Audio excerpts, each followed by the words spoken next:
Ce matin, j'ai posté une publication avec ma filleule sur Instagram et plusieurs personnes m'ont demandé: Elle est trop mignonne, c'est ta fille? Non, ce n'est pas ma fille.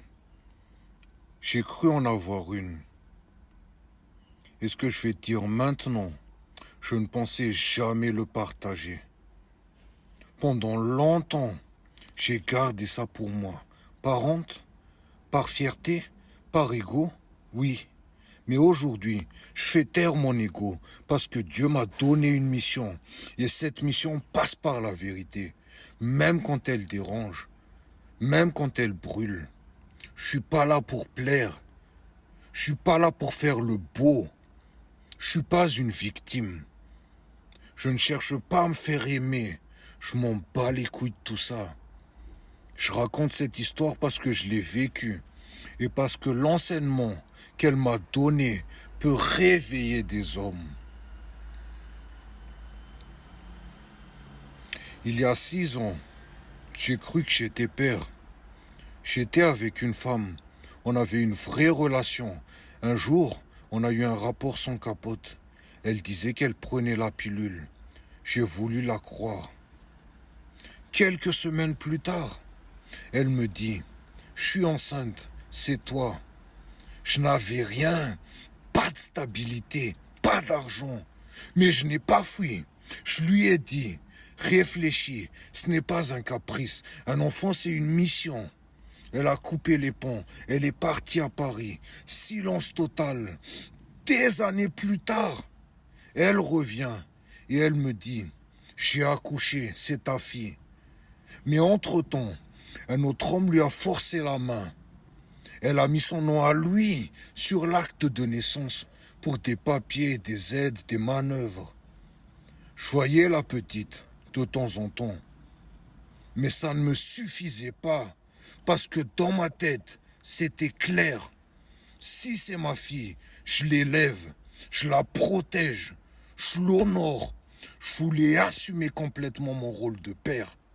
Alors j'ai pris un avocat, procédure judiciaire, test ADN, 3 ans, 3 ans de doute, 3 ans de silence, 3 ans à tenir.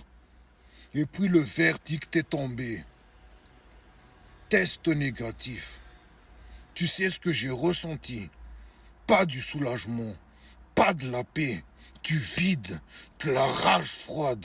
J'avais porté un poids qui n'était pas le mien, mais je l'avais porté par conscience, par devoir. Et ce jour-là, je n'ai pas juste perdu un rôle, j'ai enterré un inconscient et j'ai accouché d'un homme. Un homme qui a compris que tu ne balances pas ta semence sans conscience. Tu crois que tu couches. Tu engages ton futur. Tu engages ton karma. Tu engages ta mission. Depuis ce jour, plus rien ne sort de moi sans direction. Pas ma parole, pas ma semence, pas mon énergie. Tout est sacré. Tout est maîtrisé. Tout est en mission. Je vais te dire la vérité. Sur les 7 dernières années, j'ai eu 3 ou 4 relations. Pas 30, pas 60. Sans me vanter, j'ai du succès avec les femmes. Mais je n'en abuse plus. Je ne cours plus après. 2 fois, j'ai fait 1 an d'abstinence complète, choisie, volontaire, parce que je voulais redevenir maître, parce que je refusais de me perdre dans les vices. Aujourd'hui, on glorifie l'homme qui a plein de femmes. Moi, je dis, le vrai homme, c'est celui qui peut en avoir plusieurs, mais qui choisit, qui garde sa puissance, qui protège son feu, qui ne se disperse pas. Et je vais être encore plus vrai avec toi. Je n'ai jamais trompé une femme, sauf une fois, en fin de relation. J'étais perdu, flou. J'ai fauté avec une autre femme. Mais ce n'était pas une nouvelle femme. C'était une ex. Une femme que je connaissais depuis des années. Quelqu'un avec qui j'avais déjà partagé quelque chose.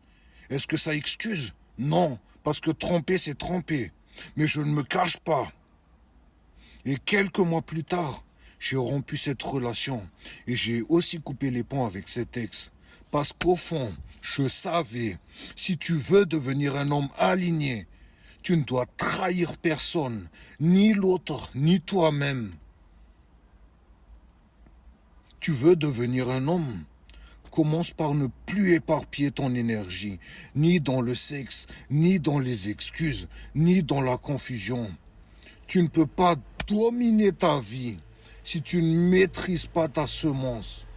Ce jour-là, je n'ai pas eu de fille, mais j'ai accouché d'un homme stable, aligné, sacré. Et depuis ce jour-là, plus rien dans ma vie n'a été laissé au hasard. Basta. Ciao.